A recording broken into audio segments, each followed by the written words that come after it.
रुक जा बेटा, वीडियो को ऊपर मत कर। जो भी इस वीडियो को लाइक और सब्सक्राइब करेगा उसकी दुख और कष्ट दूर आप होगा। सभी का हमारे अकेला गांव मोटिवेशनल यूट्यूब चैनल पर स्वागत। हर हर महादेव। आप सभी को महाशिवरात्रि बहुत बहुत शुभकामनाएं। आइए जानते हैं कि महाशिवरात्रि क्यों मनाई जाती है। ईशान संहिता में बताया गया है कि फाल्गुन मास की कृष्ण चतुर्दशी की रात्रि में आदिदेव भगवान शिव करोड़ों सूर्यों के समान प्रभाव वाले शिवलिंग रूप में प्रकट हुए थे। फाल्गुन कृष्ण चतुर्दश्याम आदिदेवो महानिशि शिवलिंगत्योद्भूत कोटि सूर्य संप्रभ।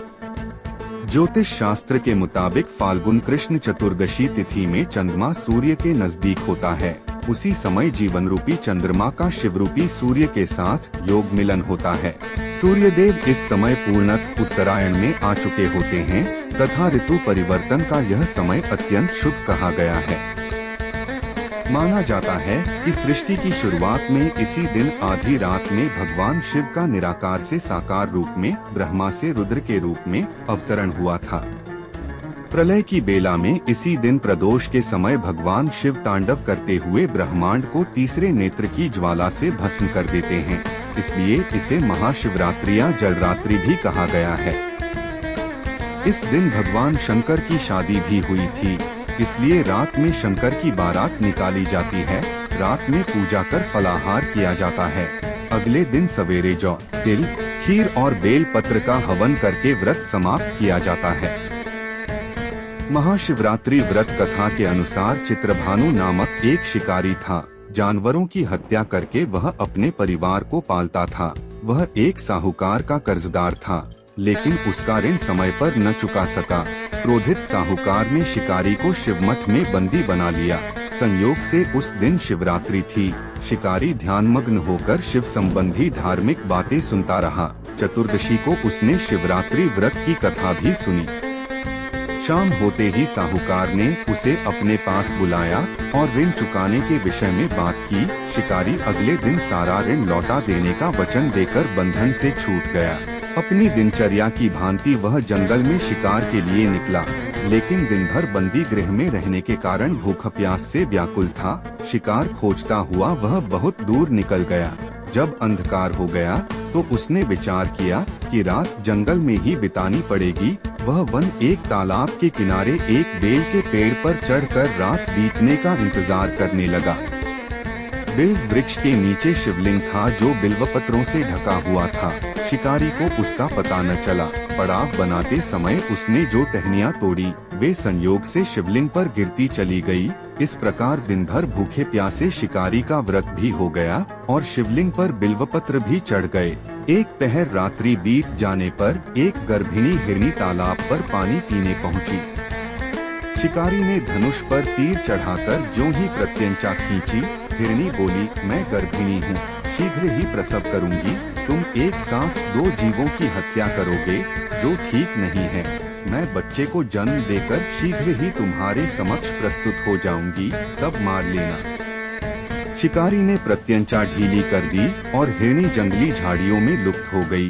प्रत्यंचा चढ़ाने तथा ढीली करने के वक्त कुछ बिल्व पत्र अनायास ही टूटकर शिवलिंग पर गिर गए। इस प्रकार उससे अनजाने में ही प्रथम प्रहर का पूजन भी संपन्न हो गया। कुछ ही देर बाद एक और हिरनी उधर से निकली। शिकारी की प्रसन्नता का ठिकाना न रहा। समीप आने पर उसने धनुष पर बाण चढ़ाया। तब उसे देख हिरनी ने विनम्रता पूर्वक निवेदन किया, हे शिकारी, मैं थोड़ी देर पहले ऋतु से निवृत्त हुई हूँ, कामातुर विरहिणी हूँ, अपने प्रिय की खोज में भटक रही हूँ। मैं अपने पति से मिलकर शीघ्र ही तुम्हारे पास आ जाऊंगी। शिकारी ने उसे भी जाने दिया। 2 बार शिकार को खोकर उसका माथा ठनका। वह चिंता में पड़ गया। रात्रि का आखिरी पहर बीत रहा था। इस बार भी धनुष से लगकर कुछ बेलपत्र शिवलिंग पर जा गिरे तथा दूसरे प्रहर की पूजन भी संपन्न हो गई। तभी एक अन्य हिरनी अपने बच्चों के साथ उधर से निकली। शिकारी के लिए यह स्वर्णिम अवसर था। उसने धनुष पर तीर चढ़ाने में देर नहीं लगाई। वह तीर छोड़ने ही वाला था कि हिरनी बोली, हे शिकारी, मैं इन बच्चों को इनके पिता के हवाले करके लौट आऊंगी। इस समय मुझे मत मारो। शिकारी हंसा और बोला, सामने आए शिकार को छोड़ दूं, मैं ऐसा मूर्ख नहीं। इससे पहले मैं 2 बार अपना शिकार खो चुका हूँ। मेरे बच्चे भूख प्यास से व्यग्र हो रहे होंगे। उत्तर में हिरनी ने फिर कहा, जैसे तुम्हें अपने बच्चों की ममता सता रही है, ठीक वैसे ही मुझे भी, हे शिकारी।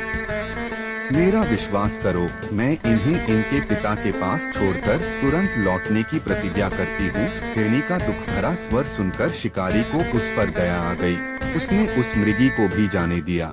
शिकार के अभाव में तथा भूख प्यास से व्याकुल शिकारी अनजाने में ही बेलवृक्ष पर बैठा बेलपत्र तोड़ तोड़ कर नीचे फेंकता जा रहा था। पौ फटने को हुई तो एक हष्टपुष्ट मृग उसी रास्ते पर आया। शिकारी ने सोच लिया कि इसका शिकार वह अवश्य करेगा। शिकारी की तनी प्रत्यंचा देखकर मृग विनीत स्वर में बोला, हे शिकारी, यदि तुमने मुझसे पूर्व आने वाली 3 मृगियों तथा छोटे छोटे बच्चों को मार डाला है, तो मुझे भी मारने में विलंब न करो, ताकि मुझे उनके वियोग में एक क्षण भी दुख न सहना पड़े। मैं उन हिरनियों का पति हूँ। यदि तुमने उन्हें जीवन दान दिया है, तो मुझे भी कुछ क्षण का जीवन देने की कृपा करो। मैं उनसे मिलकर तुम्हारे समक्ष उपस्थित हो जाऊंगा। मृग की बात सुनते ही शिकारी के सामने पूरी रात का घटनाचक्र घूम गया। उसने सारी कथा मृग को सुना दी। तब मृग ने कहा, मेरी तीनों पत्नियां जिस प्रकार प्रतिज्ञाबद्ध होकर गई हैं, मेरी मृत्यु से अपने धर्म का पालन नहीं कर पाएंगी। आंख जैसे तुमने उन्हें विश्वास पात्र मानकर छोड़ा है, वैसे ही मुझे भी जाने दो। मैं उन सब के साथ तुम्हारे सामने शीघ्र ही उपस्थित होता हूँ। शिकारी ने उसे भी जाने दिया। इस प्रकार प्रात हो आई उपवास, रात्रि जागरण तथा शिवलिंग पर बेलपत्र चढ़ने से अनजाने में ही पर शिवरात्रि की पूजा पूर्ण हो गई। पर अनजाने में ही की हुई पूजन का परिणाम उसे तत्काल मिला। शिकारी का हिंसक हृदय निर्मल हो गया, उसमें भगवत शक्ति का वास हो गया। थोड़ी ही देर बाद वह मृग सपरिवार शिकारी के समक्ष उपस्थित हो गया, ताकि वह उनका शिकार कर सके। किंतु जंगली पशुओं की ऐसी सत्यता, सात्विकता एवं सामूहिक प्रेम भावना देखकर शिकारी को बड़ी ग्लानि हुई। उसने मृग परिवार को जीवन दान दे दिया। अनजाने में शिवरात्रि के व्रत का पालन करने पर शिकारी को मोक्ष और शिवलोक की प्राप्ति हुई। तो दोस्तों, आशा करता हूँ कि आपको वीडियो अच्छी लगी होगी। हर हर महादेव।